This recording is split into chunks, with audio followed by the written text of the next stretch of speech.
Continuamos con el estudio del Apocalipsis y hoy tenemos el capítulo 7 entre el sexto y el séptimo sello. Apocalipsis 7:1.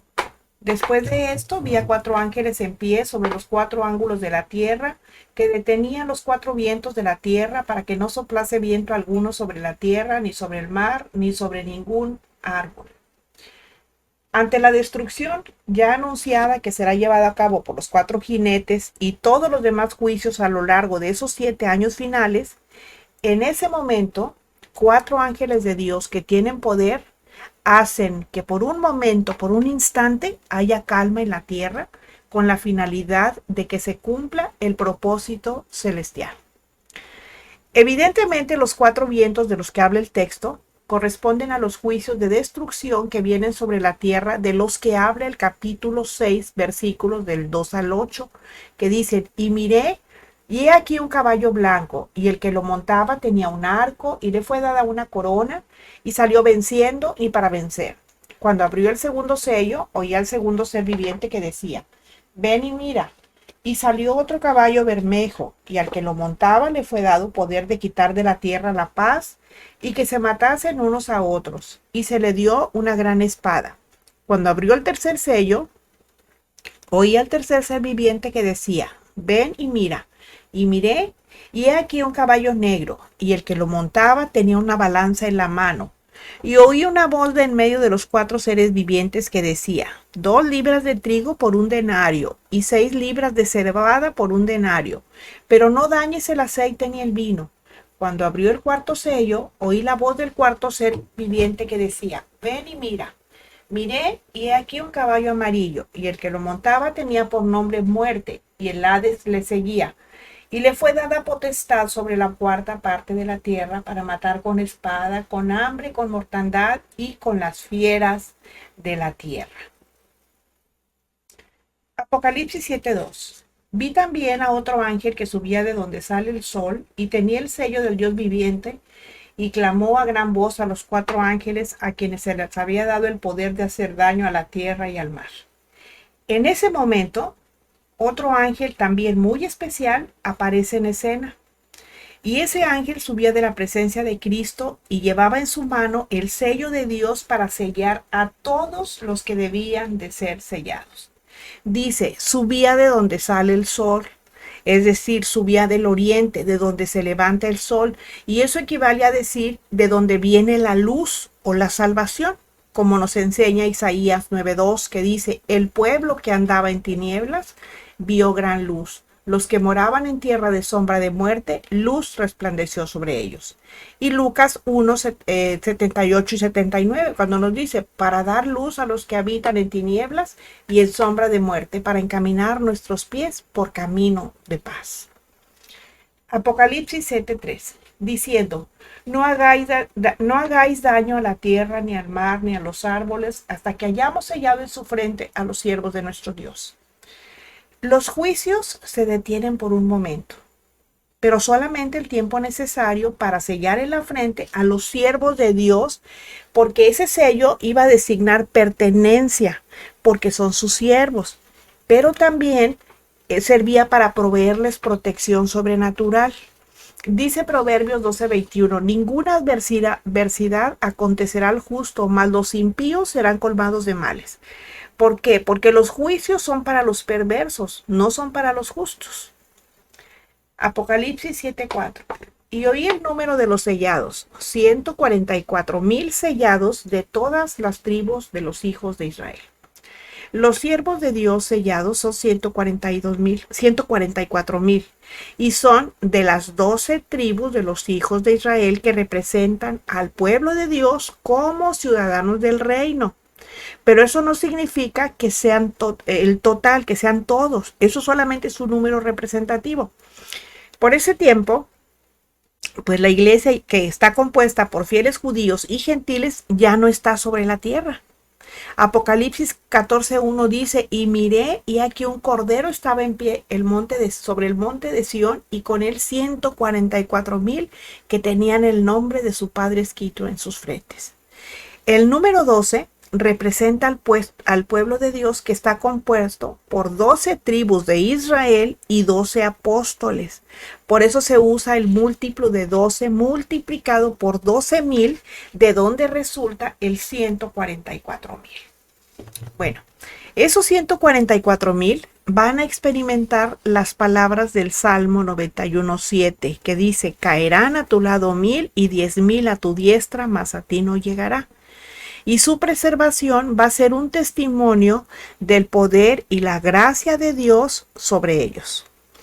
Esos 144,000 no son los únicos sellados.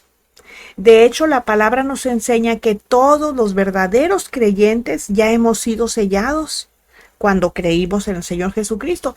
Eso nos dice Efesios 1:13 y 14, donde dice: en Él también ustedes, habiendo oído la palabra de verdad, el evangelio de su salvación, y habiendo creído en Él, o sea, en el evangelio o en Jesucristo, fuisteis sellados con el Espíritu Santo de la promesa, que es las arras de nuestra herencia, hasta la redención de la posesión adquirida para alabanza de su gloria.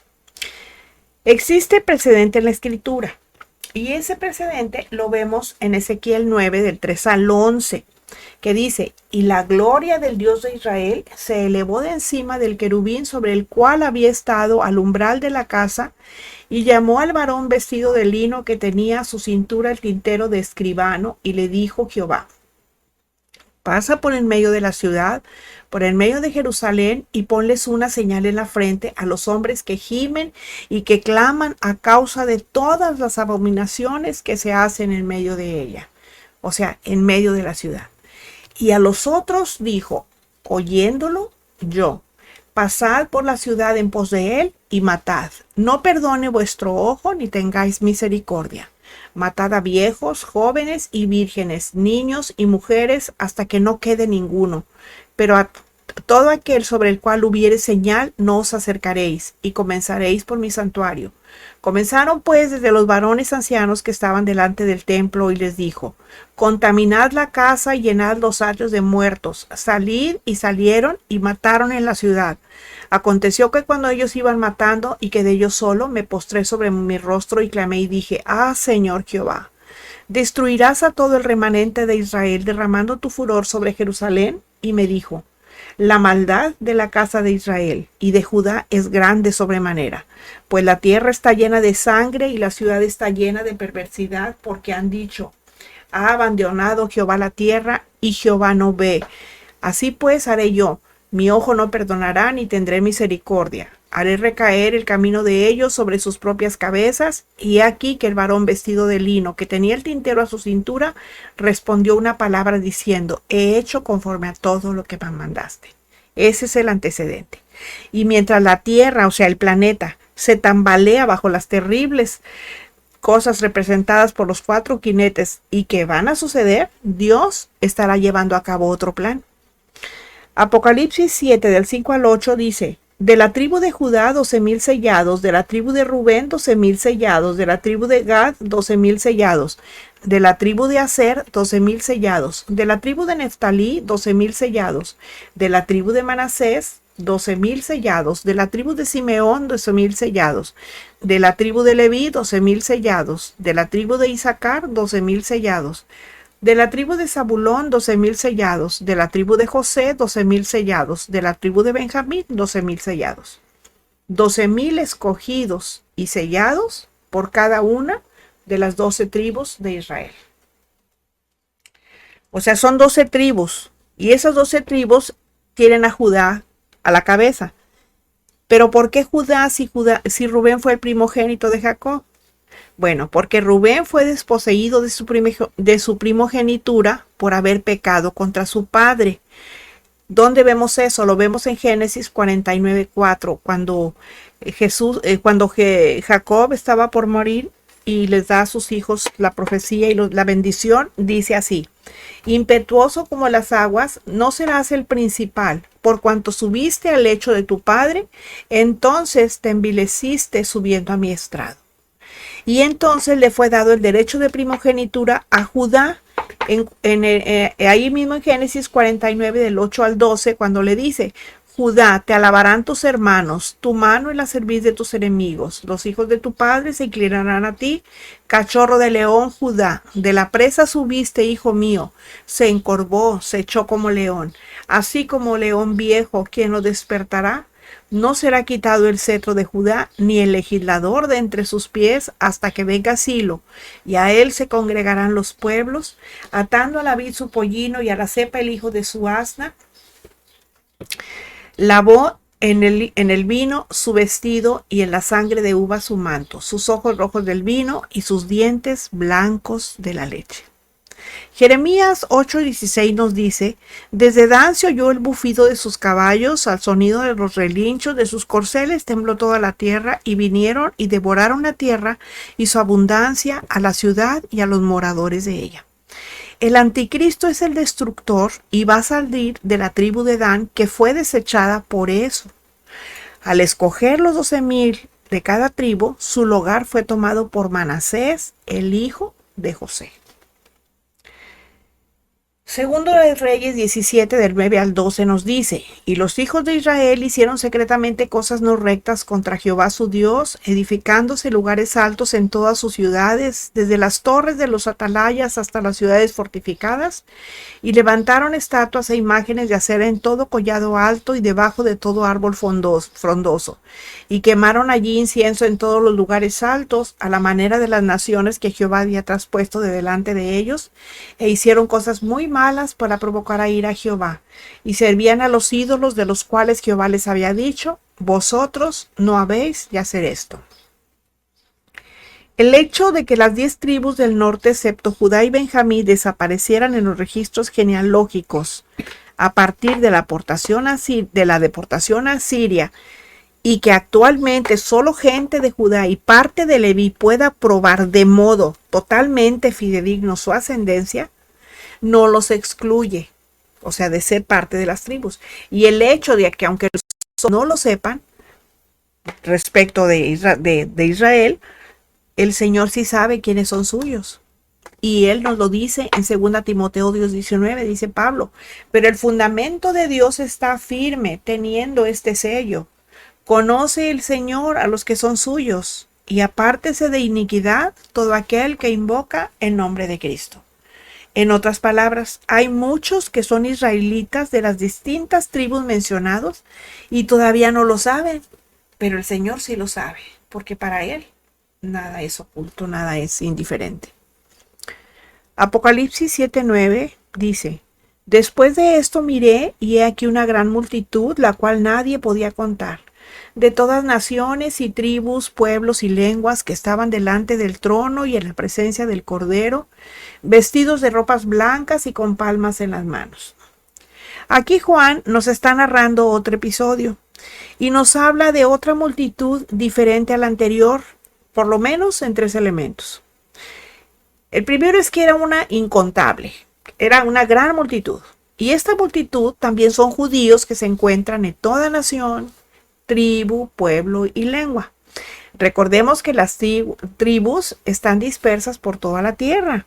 La carta de Santiago empieza en el capítulo 1, versículo 1, diciendo: Santiago, siervo de Dios y el Señor Jesucristo, a las 12 tribus que están en la dispersión, salud. A ellos es escrita esa carta, a los judíos que están dispersos por toda la tierra. Bueno, dice el texto que estaban vestidos de ropas blancas y con palmas en las manos. Ellos ya están en el cielo y todos ellos confiesan abiertamente que son salvos. Y las palmas en sus manos significa que han confiado en la gracia de Dios. Por eso son salvos. Apocalipsis 7:10 dice: y clamaban a gran voz diciendo: la salvación pertenece a nuestro Dios, que está sentado en el trono, y al Cordero. Ellos son salvos de todas las naciones bajo el cielo. Están vestidos con las ropas de la santidad de Cristo y con palmas en las manos, porque están de fiesta. Ellos han vencido, están contentos. Y ellos claman a gran voz diciendo que la salvación es mérito de Dios y de Jesucristo. Apocalipsis 7, 11 y 12 dice: Y todos los ángeles estaban en pie alrededor del trono y de los ancianos y de los 4 seres vivientes, y se postraron sobre sus rostros delante del trono y adoraron a Dios diciendo, Amén. La bendición y la gloria y la sabiduría y la acción de gracias y la honra y el poder y la fortaleza sean a nuestro Dios por los siglos de los siglos. Amén.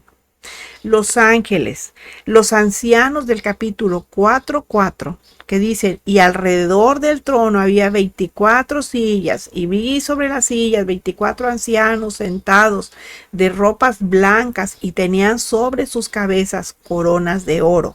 Y los 4 seres vivientes del capítulo 4, versículos 6 y 9, que dice, y delante del trono había un mar de vidrio semejante al cristal, y en medio del trono y alrededor del trono 4 seres vivientes llenos de ojos delante y detrás, y el primer ser viviente era semejante a un león, y el segundo ser viviente era semejante a un becerro, y el tercer ser viviente tenía la cara como de hombre, y el cuarto ser viviente era semejante a un águila volando, y los 4 seres vivientes tenían cada uno 6 alas alrededor, y por dentro estaban llenos de ojos, y no reposaban día y noche diciendo, Santo, Santo, Santo, Señor Dios Todopoderoso, que era y que es y que ha de venir.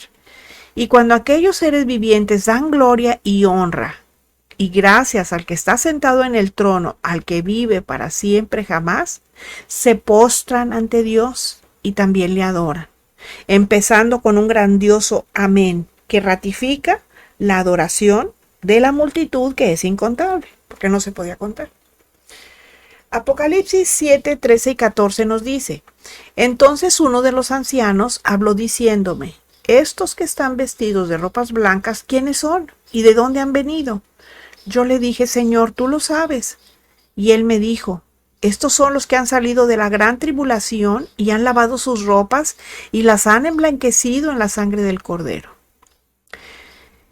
Al Señor le interesa que sepamos exactamente quiénes son ellos.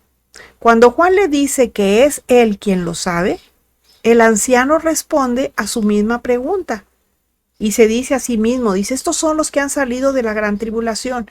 Con eso se está refiriendo a los 144,000 que fueron sellados para poder pasar por la gran tribulación en la tierra y salen de en medio de ella. Lo que basta para diferenciarlos de la iglesia, porque la iglesia ya fue arrebatada al comienzo del capítulo 4. Entonces, está claro que al decir salen de la gran tribulación, significa que parten hacia el cielo en ese tiempo de la historia que todavía está por venir y que será extremadamente terrible. Apocalipsis 24 dice, y vi tronos, y se sentaron sobre ellos los que recibieron facultad de juzgar, y vi las almas de los decapitados por causa del testimonio de Jesús y por la palabra de Dios, los que no habían adorado a la bestia ni a su imagen, y que no recibieron la marca en sus frentes ni en sus manos, y vivieron y reinaron con Cristo 1000 años. Y salen no siendo arrebatados como va a ser la iglesia. Ellos salen por muerte. Salen porque se les fue quitada la cabeza, fueron decapitados. Y eso ya lo vimos en el capítulo 6, del 9 al 11, cuando dice, cuando abrió el quinto sello, vi debajo del altar las almas de los que habían sido muertos por causa de la palabra y por el testimonio que ellos tenían. Y clamaban en alta voz diciendo, ¿hasta cuándo, Señor santo y verdadero, no juzgas y venga nuestra sangre de los que moran en la tierra? Y les fueron dadas vestiduras blancas a cada uno de ellos, y les fue dicho que reposasen todavía un poco de tiempo hasta que se completaran sus consiervos y sus hermanos, que también habían de ser muertos como ellos. O sea, esos son los de la tribulación, de los de la gran tribulación, porque la iglesia, recuerden, ya está en el cielo. Los que salieron de la gran tribulación fueron los que salieron en victoria del martirio. Saldrán de este mundo en el tiempo de la persecución más horrible que nunca haya existido. Miren, Si ustedes han escuchado de los horrores de la Inquisición de la Edad Media, bueno, pues esto se va a quedar corto. La Inquisición se va a quedar corta ante la barbarie que hará la bestia anticristo contra quienes creyeron en la predicación del Evangelio del Reino y que vivirán en aquel tiempo. ¿Sí? Los va a perseguir a ellos. Bueno, las palmas que llevan no solo son de victoria, son también del martirio que fue para ellos haber perdido violentamente la vida en la persecución. Esa persecución, como les digo, fue encendida por el anticristo. Él empezó, ¿por qué? Pues por causa de la palabra de Dios. Y el arrebatamiento será el acontecimiento más impresionante y espantoso de la historia para quienes se queden, exceptuando el diluvio, ¿verdad? O sea, el diluvio fue algo tremendo. Pero el arrebatamiento para quien se quede va a ser peor. Y allí van a ser afectadas millones de personas. En ese momento, muchos van a entender lo que se les dijo, lo que todos los creyentes les hemos estado diciendo y que es verdad. Y seguramente, como siempre sucede, en algunos la reacción va a ser de mayor endurecimiento. De hecho, Lucas lo dice en Lucas 16:31, cuando dice, mas Abraham le dijo, ay, si no oyen a Moisés y a los profetas, pues tampoco se persuadirán, aunque algunos se levantare de los muertos. Imagínense, tan duros así van a ser que no van a entender. Apocalipsis 7:14 dice, estos son los que han salido de la gran tribulación, han lavado sus ropas y las han blanqueado en la sangre del Cordero. Es curioso ver que esas gentes, o sea, de la multitud que nadie podía contar, lavan sus ropas en la sangre de Jesús. Y el resultado es que las ropas se vuelven blancas por el efecto de la sangre que es roja. Fíjense nada más, o sea, qué paradoja, ¿verdad? Evidentemente, esto se tiene que entender desde una perspectiva espiritual. Porque la sangre del Cordero de Dios, aunque es roja, vuelve blancas, puras y sin mancha las vidas de quienes son lavados con ella. Apocalipsis 7:15 al 17 dice, por esto están delante del trono de Dios y le sirven día y noche en su templo. Y el que está sentado sobre el trono extenderá su tabernáculo sobre ellos. Ya no tendrán hambre ni sed, y el sol no caerá más sobre ellos, ni calor alguno, porque el Cordero que está en medio del trono los pastoreará y los guiará a fuentes de aguas de vida, y Dios enjugará toda lágrima de los ojos de ellos. El anciano le explica a Juan que esas gentes que por haber lavado y emblanquecido sus ropas en la sangre de Cristo están delante del trono en la mismísima presencia de Dios y sirviéndole constantemente, o sea, siempre le están sirviendo. Y aquí vemos cómo el servicio a Dios es el mayor privilegio que existe aún en el mismo cielo. Pero por otro lado, también Dios les está sirviendo y les protege y está extendiendo su templo hacia ellos, de manera que nunca más van a sufrir ni privaciones ni aflicciones como las que tenían aquí abajo en la tierra bajo la bestia. Porque Jesús, el buen pastor, se va a ocupar de pastorearlas. Además, ellas van a ser eternamente consoladas. Y esa protección, cuidado, consuelo, etcétera, que se les va a dar, nos habla de un antecedente de suma aflicción que tendrán aquí en la tierra, y será en el cielo donde serán consolados. Por otra parte, la consolación nos ayuda a entender que esa gran multitud se refiere definitivamente, a gentes que sufrirán martirio aquí en la tierra. El Señor les bendiga y nos vemos en la próxima.